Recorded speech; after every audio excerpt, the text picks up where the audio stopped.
Je vais vous demander de prendre votre cahier à la page 14, qui s'intitule « La vraie nature de votre produit ». Je vais vous aider à découvrir des choses au sujet de votre produit, de votre service, que vous ne connaissiez pas jusqu'à maintenant. En fait, ce qu'on va faire maintenant, c'est un travail de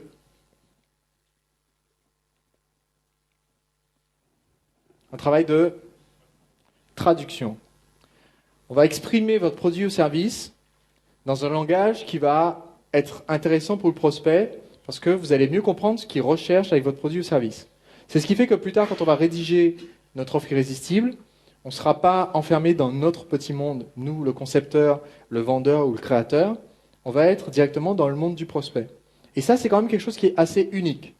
Parce que si vous êtes déjà allé dans un magasin d'informatique et que vous avez déjà eu l'occasion d'entendre la comparaison des mégahertz MMX avec les gigaoctets Pentium 2, bon, ça c'est un peu vieux, je ne sais même plus à quel numéro de Pentium ils sont maintenant. Si vous avez déjà écouté quelqu'un vous essayer de vous faire un comparatif entre deux ordinateurs, vous avez peut-être découvert qu'en fait, de votre point de vue, il n'y a aucune différence. Des chiffres ou des lettres qui se mélangent un petit peu, mais aucune différence quand on demande, ben oui, mais est-ce que ça fait tourner Word et est-ce qu'il y a Internet dessus? Donc ce qu'on va faire ici, c'est transcrire votre message principal de vente, qui ressemble peut-être à l'heure actuelle à la fiche de spécification technique du produit, en un langage que le prospect va comprendre, que le prospect va écouter jusqu'au bout, et que le prospect va acheter. Vous avez à la page 15 un premier exercice. Ce premier exercice, c'est le plus facile. Donc pour ce premier exercice, vous allez être un petit peu livré à votre propre réflexion pendant 5 minutes. Je pense qu'en 5 minutes, vous aurez entièrement terminé cet exercice. Cet exercice consiste à lister un maximum de caractéristiques de votre propre service ou de votre propre produit. Voici ce que j'appelle une caractéristique. J'ai fait l'exercice récemment avec une membre de Séduire le client et elle a dit « Ok, mon produit, je vends un cours qui est en audio sur Internet. » J'ai dit « Ok, on va faire l'exercice pendant 5 minutes et on va voir ce que ça donne. » Il s'avère que c'est un cours qui est en 7 modules, c'est une caractéristique. Chaque module est en audio, chaque module est une interview, chaque module dure entre 30 et 45 minutes. Les fichiers audio, on peut les écouter en ligne, on peut les télécharger. Chaque audio a un fichier PDF avec. Chaque fichier PDF, on peut le télécharger, on peut l'imprimer. Tout ça, c'est sur un site privé qu'on peut accéder sur Internet avec un mot de passe. Donc jusqu'ici, je suis déjà à 10 caractéristiques du produit, sans même dire de quoi ça parle. D'accord ? Rien qu'au niveau de la description du produit. Comment ça marche. Maintenant, il y a aussi de quoi ça parle. Alors, c'est des interviews. Les sujets abordés sont différents, ils visent tous le même objectif. Il y a sur 7 interviews, il doit y avoir 6 experts différents. Donc, on liste comme ça un maximum de caractéristiques différentes. Pour Zico, qui a réussi à se replacer au top de ma liste, alors je l'ai cité tout à l'heure. Pour Christine, qui vend des services pour permettre aux PME et aux PMI de promouvoir ses produits internationaux. Le produit est livré de façon électronique avec une plateforme de marché. Eh bien, sur ce produit, la livraison électronique, on pourrait expliquer au prospect, est-ce que c'est livré tout de suite? Est-ce que c'est livré au fur et à mesure?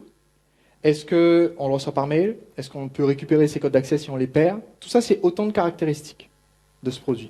Donc, je vais vous demander pendant 5 minutes de lister le maximum de caractéristiques possibles de votre produit et service. Vous pouvez utiliser la page 15, le verso de la page 15, et même une des pages de notes que vous devez avoir juste avant ou juste après ce chapitre.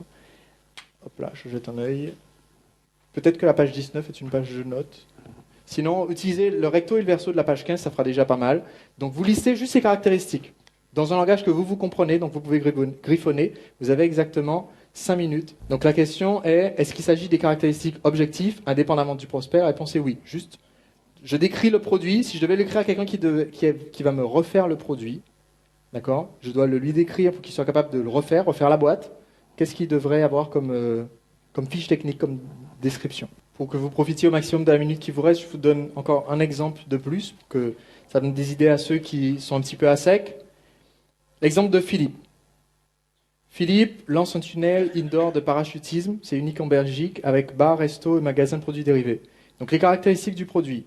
Il y a premièrement un tunnel pour faire du parachutisme en intérieur, il y a un bar, il y a un resto, il y a un magasin de produits dérivés. Ça nous fait 4 caractéristiques parce que c'est les éléments principaux de mon produit. Maintenant, est-ce que mon tunnel, est-ce qu'il y a des professeurs ou des moniteurs qui vont m'accompagner? C'est une caractéristique. Est-ce que je suis ouvert 24 heures sur 24 ou est-ce que je suis ouvert de telle heure à telle heure? C'est une caractéristique. Est-ce que je fais un tarif pour les étudiants? C'est une caractéristique. Est-ce que mon bar, mon resto est ouvert aux mêmes heures d'ouverture que le tunnel de parachutisme? C'est aussi une caractéristique. Est-ce que la peinture, la décoration des lieux a un thème particulier? Est-ce que je suis moi-même quelqu'un qui a donné des cours et donc je donne des cours dans ce tunnel indoor de parachutisme? Tout ça, c'est une liste possible de caractéristiques. Mon magasin de produits dérivés, est-ce que je vends des produits qui vont me permettre de faire le parachutisme comme ça à l'intérieur? Est-ce que dans le bar, dans le resto, j'ai un menu enfant? C'est une caractéristique aussi, parce que pour les parents, ça donne davantage envie de venir emmener les enfants faire cette activité.